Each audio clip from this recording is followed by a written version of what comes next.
안녕하세요. 온도교회 성도 여러분. 화요일 아침 묵상 함께 나누도록 하겠습니다. 어제에 이어서 갈라디아서 2장 1절부터 10절까지 함께 보도록 하겠습니다.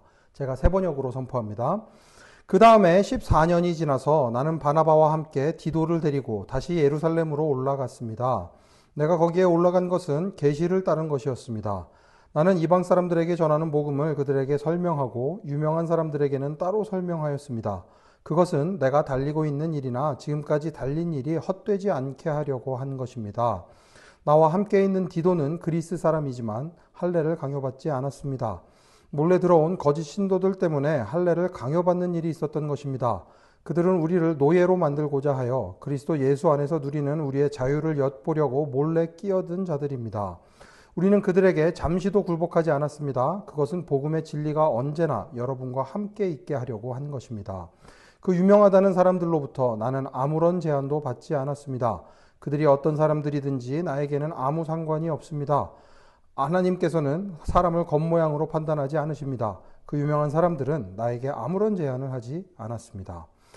도리어 그들은 베드로가 할례받은 사람에게 복음을 전하는 일을 맡은 것과 같이 내가 할례받지 않은 사람에게 복음을 전하는 일을 맡은 것을 알게 되었습니다. 그들은 베드로에게는 할례받은 사람에게 복음을 전하게 하시려고 사도직을 주신 분이 나에게는 할례받지 않은 사람에게 복음을 전하게 하시려고 사도직을 주셨다는 사실을 깨달았습니다. 그래서 기둥으로 인정받는 야고보와 게바와 요한은 하나님이 나에게 주신 은혜를 인정하고 나와 바나바에게 오른손을 내밀어서 친교의 악수를 하였습니다.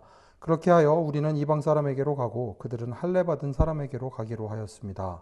다만 그들이 우리에게 바란 것은 가난한 사람을 기억해달라고 한 것인데 그것은 바로 내가 마음을 다하여 해오던 일이었습니다. 아멘.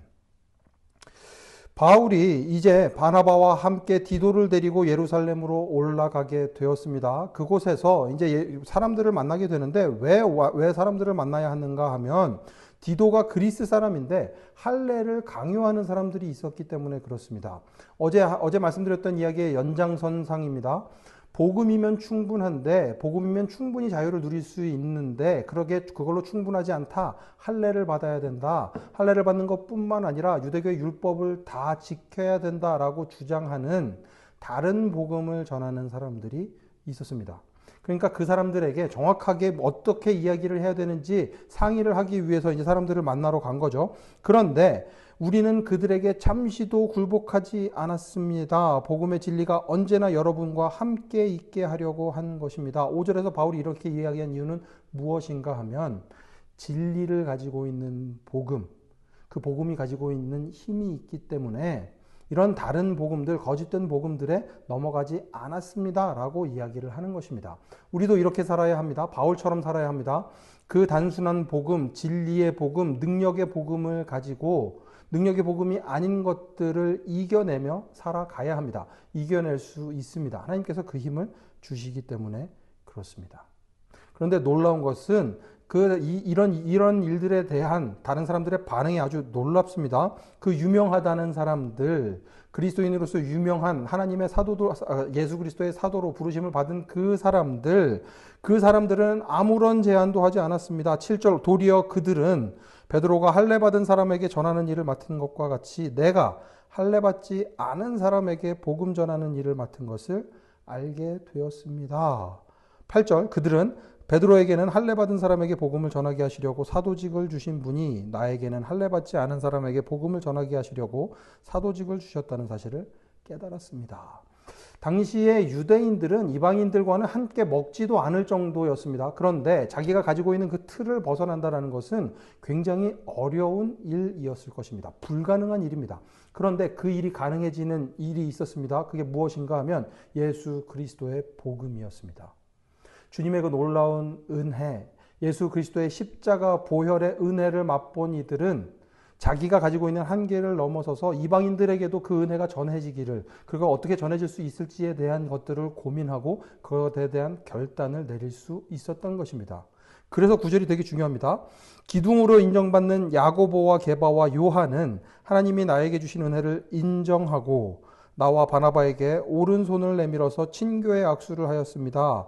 그렇게 하여 우리는 이방 사람에게로 가고 그들은 할례받은 사람에게로 가기로 하였습니다.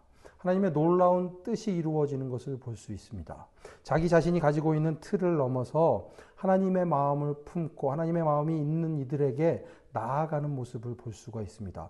유대인들에게 부름을 받은 사람들이 있는가 하면 이방인들을 위해서 부르심을 받은 사도들도 있구나 하는 것을 깨닫고 연합하여 그 일들을 할 수 있게 된 것입니다.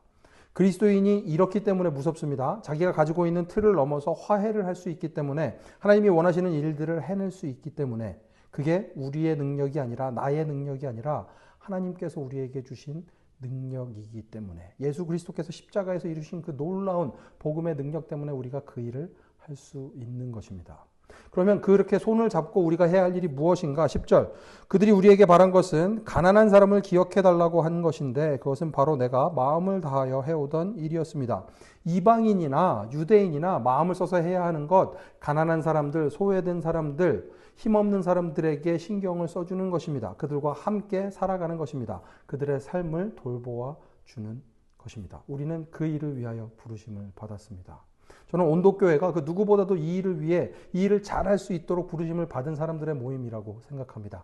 주님의 그 놀라운 은혜를 마음껏 맛보고 또 다른 사람들에게 전해줄 줄 아는, 그래서 하나님의 온도로 이 세상을 바꿔나가는 우리 온도교회 성도님들 되시기를 간절히 축원합니다. 함께 기도하겠습니다.